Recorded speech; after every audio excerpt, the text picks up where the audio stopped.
कार्तिक मास महत्तम अध्याय 2।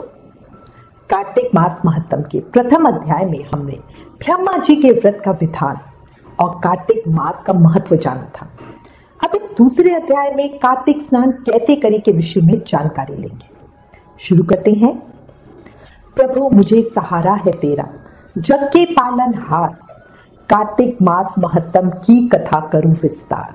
ब्रह्मा जी के श्रीमुख से कार्तिक मास का महत्व सुनकर प्रसन्न होकर नारद जी ने पूछा, हे पितामह, कार्तिक स्नान की विधि क्या है? ब्रह्मा जी ने भगवान राधा कृष्ण का स्मरण किया और नारद जी से कहा, बेटा, सारे संसार की भलाई के लिए तुमने अति सुंदर प्रश्न किया है। मैं इस कथा को तुमसे कहता हूँ, तुम सावधान होकर इसकी विधि सुनो।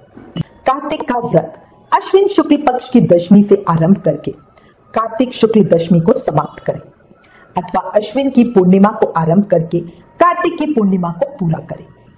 जब कार्तिक व्रत शुरू करें तब भगवान विष्णु को नमस्कार करके उनसे कार्तिक व्रत करने की आज्ञा प्राप्त करें और विधि से कार्तिक व्रत का पालन करें। व्रती मनुष्य प्रातःकाल ब्रह्म मुहूर्त लगभग 4 बजे में उठकर शौच आदि से निवृत्त होकर 12 अंगुल लंबी सुगंधित वृक्ष की दातुन करे। परंतु श्राद्ध के दिन, सूर्य तथा चंद्र ग्रहण के दिन, एकम यानी पड़वा के दिन, अमावस्या, नवमी, छठ, एकादशी तथा रविवार के दिन दातुन ना करें। जिस दिन दातुन ना करनी हो उस दिन पानी से 12 कुल्ले करके मुंह को खूब अच्छी तरह से साफ कर ले।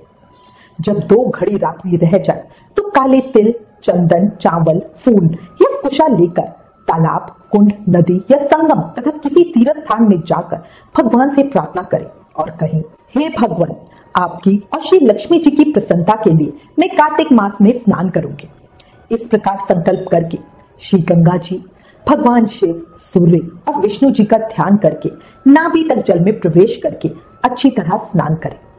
मनुष्य किसी भी तीर्थ में स्नान करे उसे गंगा का स्मरण अवश्य ही करना चाहिए। गर्म जल की अपेक्षा ठंडे जल में स्नान करने से 10 गुना पुण्य होता है। उससे 100 गुना पुण्य बाहरी कुएं के जल में स्नान करने से होता है। उससे अधिक पुण्य बावड़ी में और उससे भी अधिक पुण्य पोखर में स्नान करने से होता है। उससे 10 गुना झरनों में और उससे भी अधिक पुण्य कार्तिक में नदी स्नान करने से होता है। तीर्थ में स्नान करने से 10 गुना पुण्य अधिक होता है।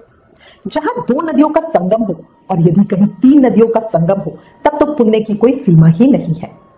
स्त्रियों को पति की आज्ञा लेके कार्तिक स्नान करना चाहिए, क्योंकि पति से बिना पूछे जो धर्म कार्य किया जाता है वह पति की आयु को क्षीण कर देता है।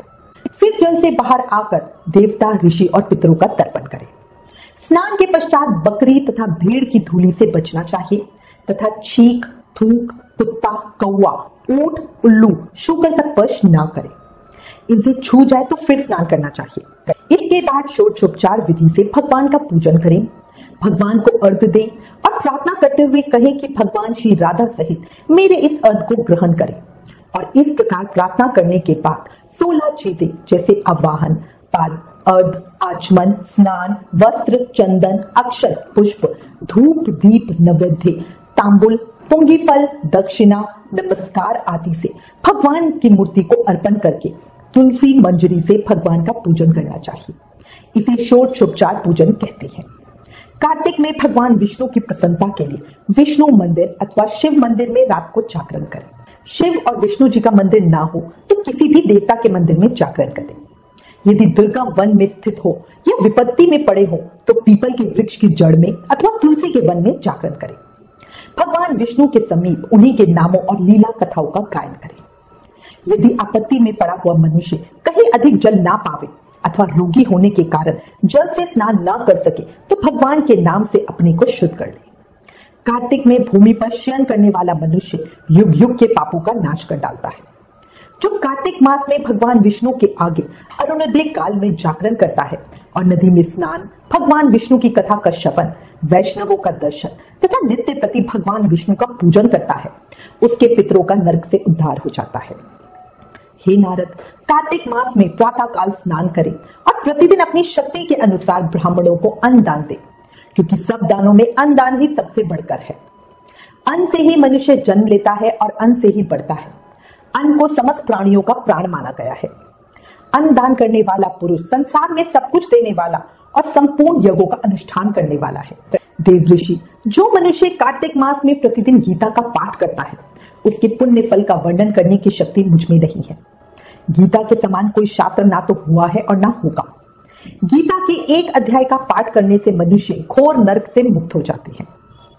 ब्रह्मा जी कहते हैं कि हे नारद, तुलसी की मंजरी सहित भगवान शालग्राम का जो एक बूंद चरणामृत का पान करता है, वो ब्रह्म हत्या आदि बड़े बड़े पापों से मुक्त होकर वैकुंठ को प्राप्त हो जाता है। जो भगवान शालग्राम की मूर्ति के आगे अपने पितरों का श्राद्ध करता है, उसके पितरों को वैकुंठ प्राप्ति होती है। जो भगवान शालग्राम की मूर्ति दान करता है, उसको समस्त पृथ्वी के दान का फल मिलता है। परंतु शालग्राम की मूर्ति बेचनी नहीं चाहिए। जो श्री विष्णु जी का पूजन कमल के पुष्पों से, लक्ष्मी जी का मालती और चंपा के पुष्पों से करता है, वह भगवान के परम पद को प्राप्त हो जाता है। और जो भगवान की अति प्रिय तुलसी से पूजा करता है, उसकी महिमा कोई भी नहीं कह सकता। वह कभी माता के गर्भ में फिर नहीं आता।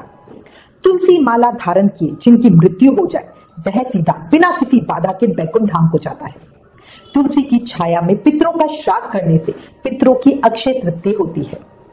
तुलसी का सिंचन गंगा, यमुना तथा नर्मदा के स्नान के तुल्य हो जाता है। तुलसी का वृक्ष लगाने, सींचने और स्पर्श करने से मनुष्य के काया, वाचा और मानसा तीनों प्रकार के पाप नष्ट हो जाते हैं। इस प्रकार कार्तिक का व्रत रखने वाला शांत चित्त से तुलसी का पूजन, प्रदक्षिणा और नमस्कार करके हाथ जोड़कर प्रार्थना करते हुए कहे, हे हरिप्रिय, देवताओं और मुनीश्वरों में तुम्हारा पूजन किया और मैं आपको नमस्कार करती हूँ। इस प्रकार प्रार्थना करें, हे मुनि शेष नारद, जो कार्तिक में 1,00,000 तुलसी दल चढ़ाकर भगवान विष्णु की पूजा करता है, वह एक एक दल पर मुक्ता दान करने का फल प्राप्त करता है।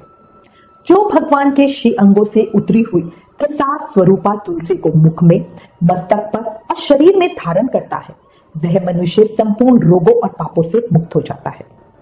जो मनुष्य आंवले के पत्ते और फूलों से भगवान का पूजन करता है या आंवले के वृक्ष के नीचे बैठ के भगवान का पूजन करता है, उसको सोने के फल और पुष्पों का फल प्राप्त होता है।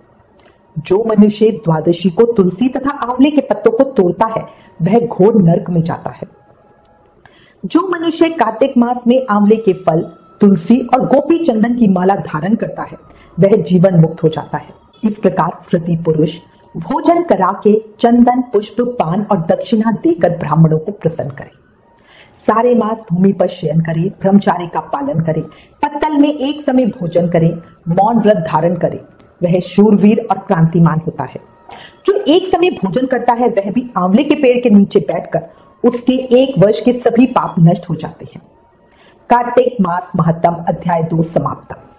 कल कार्तिक महामहत्तम के अगले अध्याय को सुनेंगे। याद रखना, जीवन क्षणभंगुर है, अभी है अभी नहीं।